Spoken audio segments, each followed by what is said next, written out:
Okay students, आज हम बात करेंगे रेजिस्टेंस और उसके कॉम्बिनेशंस के बारे में। तो सबसे पहले हम रेजिस्टेंस की बात करते हैं। रेजिस्टेंस की बात करते हैं और उस पर उसका टेम्परेचर के इफ़ेक्ट के बारे में बात करते हैं। तो रेजिस्टेंस क्या होता है? रेजिस्टेंस जो है वो किसी भी मटेरियल या कंडक्टर की प्रॉपर्टी होती है जिसकी वजह से वो फ्लो ऑफ करंट को अपोज करता है। इसको हम R से लिखते हैं, capital R is equal to rho L by A. ठीक है, यानी जो रेजिस्टेंस है वो मटेरियल, टाइप ऑफ मटेरियल पे डिपेंड करेगा, लेंथ ऑफ द मटेरियल पे डिपेंड करेगा और area of the cross section of the material पे डिपेंड करेगा। अगर यही चीज़ अगर मैं पोटेंशियल की बात करूँ, वोल्टेज की बात करूँ, तो वो हो जाएगा rho L square over V। और अगर लेंथ हटा दें तो R is equal to rho V over A square. ये कुछ फार्मूला है। ठीक है, अब यहाँ पर देखो ओम्स लॉ क्या कहता है कि किसी भी पोटेंशियल डिफरेंस अगर हम किसी कंडक्टर के क्रॉस अप्लाई करते हैं, ठीक है, तो इलेक्ट्रॉन क्या होता है, वो एसिलरेट होता है, कोलाइड होता है पॉजिटिव आयन, और उससे क्या होता है कि मोशन का अपोज होता है, और इस अपोजिशन जो है वो करंट फ्लो में बाधक होता है, और इस प्रॉपर्टी को हम रेजिस्टेंस ऑफ द कंडक्टर कहते हैं। ठीक है, अब जो रेजिस्टेंस ऑफ द कंडक्टर है वो टेम्परेचर के साथ वेरी करता है, और उसके लिए फार्मूला है हमारा RT is equal to R0 plus 1 plus alpha delta T. Alpha यहाँ पर क्या है? टेम्परेचर कांस्टेंट है, कोफिशिएंट है। ठीक है ना, और RT जो है वो T डिग्री सेल्सियस पर रेजिस्टेंस है, R0 जो है वो 0 डिग्री सेल्सियस पर रेजिस्टेंस है। डेल्टा टी क्या है? चेंज इन टेम्परेचर है। ठीक है, किसी भी मेटल के लिए जो टेम्परेचर कोफिशिएंट है वो जो है अल्फ़ा जो है वो पॉजिटिव होगा, लेकिन सेमी कंडक्टर और इंसुलेटर के लिए अल्फ़ा जो है वो नेगेटिव होता है। तो अगर सेमी कंडक्टर और इंसुलेटर की हम बात करेंगे तो वहाँ पर जो है अल्फ़ा की जो फार्मूला होगा वो RT is equal to R0 1 minus alpha delta T हो जाएगा। ठीक है, रेजिस्टेंस जो है वो डिक्रीज़ होता है जैसे जैसे टेम्परेचर डिक्रीज होगा, और जीरो हो जाता है स्पेसिफिक टेम्परेचर पर। ठीक है, तो उस टेम्परेचर को हम क्रिटिकल टेम्परेचर कहते हैं जिस पर रेजिस्टेंस जीरो हो जाता है, और उस क्रिटिकल टेम्परेचर पर जो कंडक्टर है वो सुपर कंडक्टर में कन्वर्ट हो जाता है। ठीक है ना, और अब अगर किसी वायर की बात करें तो वायर को हम n टाइम स्ट्रेच कर दें उसके ओरिजिनल लेंथ से, तो जो नया रेजिस्टेंस बनेगा वो n स्क्वायर टाइम होगा। n टाइम स्ट्रेच करेंगे तो n स्क्वायर टाइम होगा। कैसे पता? ये हमने रो L स्क्वायर ओवर V यहाँ पर फार्मूला लिखा हुआ है, तो लेंथ को n टाइम करेंगे तो n स्क्वायर हो जाएगा। ठीक है ना, उसके बाद अगर किसी वायर के रेडियस को हम 1/nth टाइम अगर रिड्यूस कर दें ओरिजिनल वैल्यू के, तो जो रेजिस्टेंस है वो इंक्रीज़ हो जाएगा। कितने time? n to the power 4 time.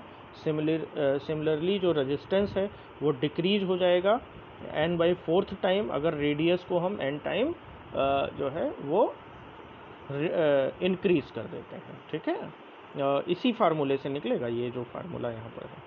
ठीक, उसके बाद देखें, अब हम बात करेंगे EMF और टर्मिनल वोल्टेज की। तो यहाँ पर सेल की बात हो रही है, तो अगर potential difference across the terminals of the cell when it is not producing any current is called EMF of the cell. अगर कोई करंट प्रोड्यूस नहीं कर रहा है उसके दोनों टर्मिनल के बीच में जो पोटेंशियल डिफरेंस है, तो उसको हम EMF कहते हैं, electromotive force of the cell. और अगर करंट जो है वो किसी भी सेल के पोटेंशियल डिफरेंस की वजह से करंट निकल रहा है, सप्लाई हो रहा है, तो उसको उस पोटेंशियल डिफरेंस को हम टर्मिनल वोल्टेज कहते हैं। ठीक है, अब अगर कोई करंट फ्लो हो रहा है, करंट ड्रॉन हो रहा है, वोल्टेज तो वोल्टेज जो है टर्मिनल वोल्टेज हमेशा जो है लेस होगा किससे, ईएमएफ से।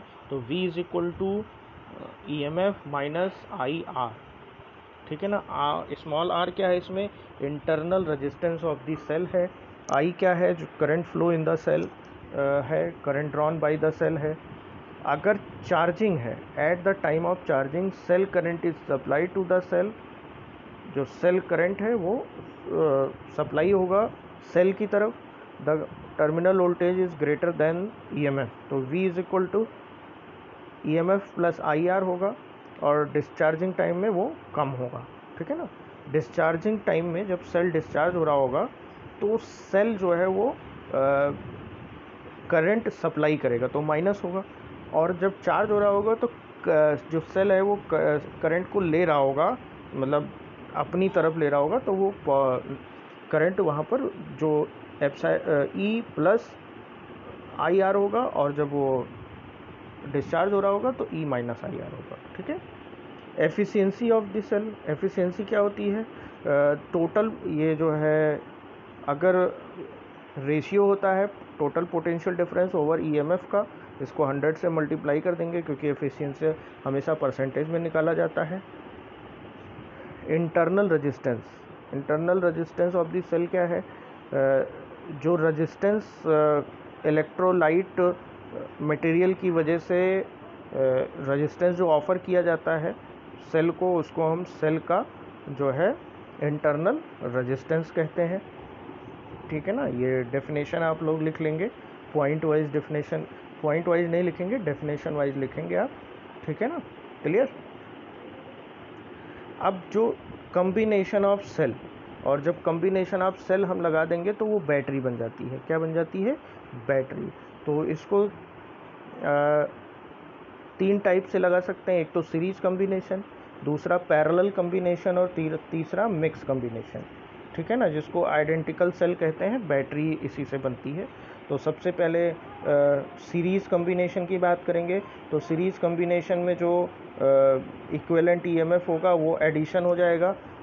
अगर बहुत सारे सेल लगे हुए हैं तो उनके ईएमएफ का एडिशन E1, E2, E3 ये सब का, और उसके इक्विवेलेंट रेजिस्टेंस क्या होंगे, वो भी R1 प्लस, क्योंकि सीरीज़ में, तो सीरीज़ में रेजिस्टेंस क्या होते हैं, R1 plus R2 plus R3 add हो जाते हैं, 10th में आपने पढ़ा था। सो करंट क्या होगा, total EMF over total equivalent resistance, तो E1 plus E2 over R1 plus R2 plus capital R, capital R क्या है, ये लोड रेजिस्टेंस है, ठीक है।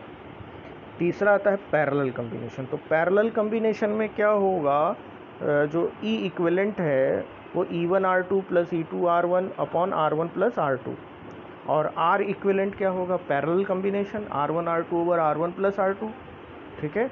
इनको जब हम करंट निकालेंगे तो I इज इक्वल टू क्या हो जाएगा, E equivalent over R equivalent plus external resistance जो हमने लगाया हुआ है। कम्बिनेशन की अगर हम बात करें तो जितने कम्बिनेशन सेल आप लगाएंगे उसके हिसाब से, यानी E इक्विवेलेंट क्या होगा, एन ई हो जाएगा, यानी कितने सेल लगे हुए हैं सीरीज और पैरेलल में। R इक्विवेलेंट क्या होगा, एन आर ओवर एम, यानी number of resistance over number of रोज, ठीक है ना, ये हो जाएगा, ठीक। कितने रोज पैरेलल रोज कितने हैं और नंबर ऑफ रेजिस्टेंस सीरीज में कितने लगे हैं, सेल कितने हैं और नंबर ऑफ रोज कितने हैं, तो सेल नंबर ऑफ सेल्स जितने होंगे N into R upon M, M मतलब नंबर ऑफ रोज। और करंट क्या हो जाएगा, I is equal to N E over R plus N R over M. यहाँ पर एन मतलब आर क्या है, यहाँ पर एक्सटर्नल रेजिस्टेंस जो सेल में हम लगाते हैं, लोड रेजिस्टेंस जिसको हम कहते हैं, ठीक है ना। अभी यहाँ पर देखें एक चीज़ और जो है एफिशिएंसी, एफिशिएंसी क्या होती है, output over input, output over input. तो output efficiency of the cell, output क्या है, पोटेंशियल डिफरेंस, और इनपुट क्या है, ईएमएफ, इलेक्ट्रोमोटिव फोर्स। अभी हमने बताया इलेक्ट्रोमोटिव फोर्स क्या होता है, जब हम किसी भी सर्किट पे सेल में पोटेंशियल डिफरेंस जनरेट होता है और करंट फ्लो नहीं होता है, तो वो मतलब आउटपुट नहीं दे रहा है, लेकिन ईएमएफ जब पोटेंशियल टर्मिनल पोटेंशियल आ जाता है, टर्मिनल वोल्टेज आ जाता है, तो उसमें करंट फ्लो होने लगता है, यानी आउटपुट होता है। तो total potential difference over EMF, अब इसको अगर परसेंटेज में करना है तो 100 से मल्टीप्लाई कर देंगे, क्योंकि एफिशिएंसी हमेशा परसेंटेज में होती है। ठीक है, यहाँ तक किसी को कोई डाउट हो तो वो पूछ लेगा और इसको नोट डाउन कर लेगा, ये बहुत ही इम्पॉर्टेंट है। कल हम पढ़ेंगे कम्बिनेशन ऑफ रजिस्टेंस। ठीक है।